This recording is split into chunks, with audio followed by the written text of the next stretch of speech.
Sturdy 30 here. We're going to preview the Northwestern Illinois basketball game for Thursday night. We've got Louie Vaccher here, who is the runs Wildcat Report, part of the Rivals.com network. He has been doing it for a while. This is funny, interesting tidbit he just mentioned. Like, he and I have talked before and we've interacted, but we've never been face-to-face. So it's kind of an interesting thing. So we're still not face-to-face, but we kind of are, I guess. We're on a video call. So, hey, great to have you here. Thanks for coming on. Well, thanks for having me. I appreciate it. And I want to apologize that we are doing some painting back here. So it kind of looks messed up and the lighting's strange, I know, but what are you going to do? It's all good. And you can come down when you're done with that. I've got a couple jobs for you to paint yeah. too, so. You know what? My wife is actually the painter, so I'm not doing anything. Yeah. Hey, we all have a role, right? Everybody has a role That's right. in the family. So. Got to know your limits. So first of all, I'll start off. I got to ask you some questions.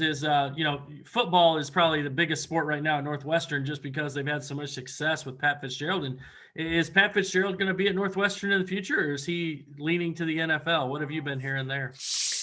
Well, I get that question a lot, Brad.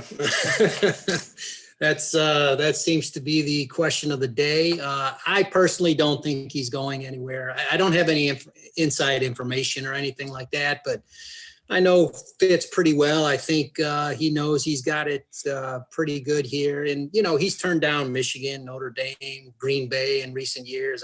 I don't see, Falcons, Lions, whoever else comes after him. I don't see him, being swayed by that. And, his oldest son is just a few years away from college now. And, he's 6'5". He may be playing football for his old man. And I think that's something he'd really like to do is coach his kids. So I don't see him going anywhere now. Yeah, he's done a fantastic job there at Northwestern. I mean, Illinois is hopefully with their Brett Bielema can make them competitive moving forward. Maybe even beat Northwestern one time. Yeah. That'd be really, I'm sure you. The return of Brett Bielema, yeah. Yeah. So, but, it's basketball season now. Of course, we've got a lot of, recruiting, football coaching, but basketball is kind of taking the forefront here. And, for all the accolades the Northwestern football team got, the Northwestern basketball team's off to a pretty good start this year, and maybe a surprising start. Has it surprised you a little bit at how well they've played thus far? Oh yeah, definitely. I mean, this is a team that was 3-17 in the league last year, and they've already got 3 wins, right? They're 3-2. They came out of the gate and won 3 in a row in the Big Ten. And so I think they've exceeded expectations for sure. And not only are they getting wins now, they're much more entertaining. I don't know if you had a chance to see them yet, but they're running, they get out and run, they can score, they're hitting threes. For the last few years, it's been just a tug of war. It's just been an ugly slog in the mud, and they've had to, play defense and try to shorten the game and just wring every point out of it because they couldn't really score. They had the worst scoring offense in the Big Ten last year. So this has been a really breath of fresh air. And, even if they're not winning, they've lost 2 in a row now, but they're winning. But even if they weren't, it's a much more entertaining brand of basketball. I think this is the way Collins wants to play, and I think it fits the personnel a little bit better. So it's a much better product. I'll put it that way. Yeah, the days of the Bill Carmody 30 seconds of clock runoff and then a 5-second late shot clock play. For what I've seen, they have some guys, and it looks to me, looking at the roster, watching them play last year, they were very young last year, had a lot of freshmen, sophomores, and now those guys are sophomores and juniors. And I think they only have, maybe I'm wrong here, but only one freshman who's getting a lot of minutes. So they're an experienced team. And I think that obviously makes a difference in college basketball for sure. Do you think their experience is probably the biggest step that they've made here? Is the biggest difference? Yeah, I think, like I said, the style of play. So I think that has really helped. So they run Nance out of the 5 a lot now. So they're doing a kind of a stretch 5 sort of thing. And I think that really fits his skill set a lot better. And they're trying to get out and run and score in transition and things like that. So that I think it's a much better style for them to play. And you're right. I mean, guys like Boo Buie is making much better decisions this year. I think he's second in the Big Ten in assists right now. he's taken a step up. Miller Kopp's always been steady. You know, I think he's a year older, a year better. And they've had guys, you know, Pete Nance and Robbie Barron, the bigger guys that put on a little weight this year so they can bang around and they're a little bit better. And then the other thing they did add, you know, so you were talking about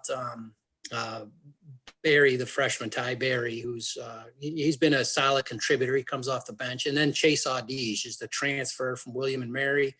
He's really been a big part of this as well. He gives them some athleticism. He's got some spring. He can do things off the dribble and, you know, help when the offense stagnates, he can sometimes make a play, you know, by himself. He can get his own shot. And I think he had a big game against Indiana. Was that right? And huge. And so you look at these guys, I think one thing I've noticed too is it's been a different guy. Maybe they've had 3 or 4 different guys go off in these games. And it's so you can't really focus on one guy. I think it makes it more difficult to guard them this year. When last year, you know, you kind of, you know, you don't let Kopp get going, you know, and things like that. And, you know, you could kind of make Bowie make some poor decisions. But this year they've got more guys who can step up and make plays. And I think that's helped them. And obviously a little bit better. And having that depth, I think, has really helped them. Yeah, you're absolutely right. You know, and it has been a different guy in the first Big Ten game. It was Boo Boo. He scored 30 points. He went off and they beat Michigan State. They go down to Indiana. They were in a dogfight and Chase, he scored 17 in the second half. I think it was like the last 9 points of the game. He just lit it up down the stretch for him. And then, you know, Miller Kopp had 23 points against Ohio State. So they've had different guys, and even, you know, even the loss to Iowa, which I thought they played pretty well. You know, I was a tough team playing on the road.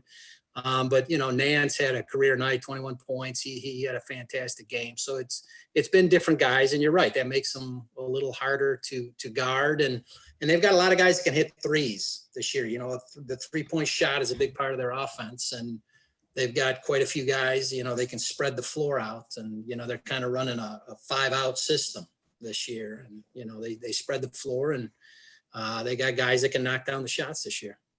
And that was my next thing I was going to talk about. It seems to me like when you look at their games that they've won, and, you know, it's been 3-point shooting. When they shoot the ball well from 3, you know, I think they've been in all but one of their 2 losses, they shot under 30%, I think, from 3.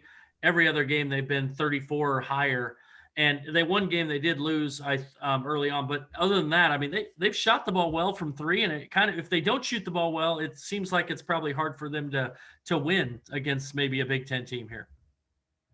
Yeah, I think you're right. I mean, I would guess that's probably true for most teams, right? 3-point shooting, if you're shooting it well, you're probably going to win the game. But you're right, they're shooting over 40%. As a team this year, which is pretty good. And you got Miller Kopp, he's at 54% on 3-pointers. I mean, that's amazing. So they've got some guys that can knock them down, and when they are hitting them, it makes them so much more dangerous. It opens up the floor for them. And they've been running the last few games, especially. I've seen a lot of those backdoor cuts, because now teams have got to go out to guard them, and they're trying to, you know, catch them and sleeping and run the old, you know, Bill Carmody. It kind of looks like that old Princeton thing, right, where they make a back cut and they deliver the bounce pass. So that's opened up there for them too.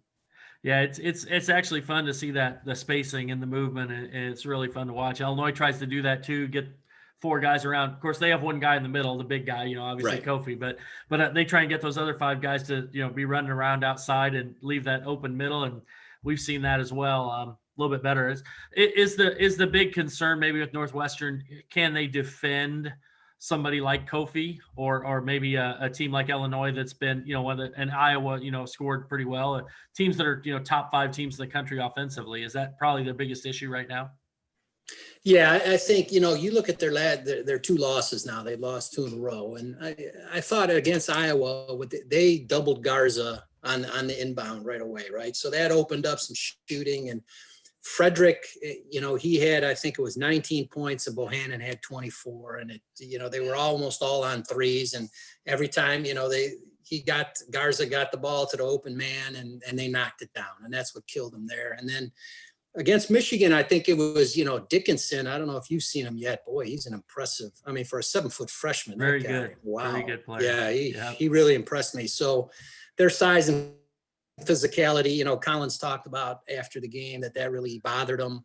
He thought their offense couldn't get going, and the same kind of thing happened. They'd have to double in the post, and then some guys get open on the perimeter, and they really kind of ran into a buzzsaw. Michigan's a pretty impressive team. They've lost 2 in a row, and people are starting to ask questions, and their point totals have gone down a little bit. But, you're playing 2 potential top 10 teams there on the road. I mean, that's a tough draw. I mean, I think they just got beat by better teams, at least on that night, Yeah, and they get a third team that's in that same vein on Thursday, with Illinois. And I mean, that's the one thing. I was talking to Orlando Antigua this week. I did a podcast with him, and we talked about there are like 9 teams ranked in the top 25 out of the 14. You don't get an off night in the Big Ten. I mean, every team is good, and so it's really hard. You think, well, hey, maybe if I get through this game, well, then comes the next game. You get through Iowa, you got Michigan, now you get Illinois, and but at least they're at home, I guess, for Northwestern. I guess they're probably happy to be back in the confines there. Yeah,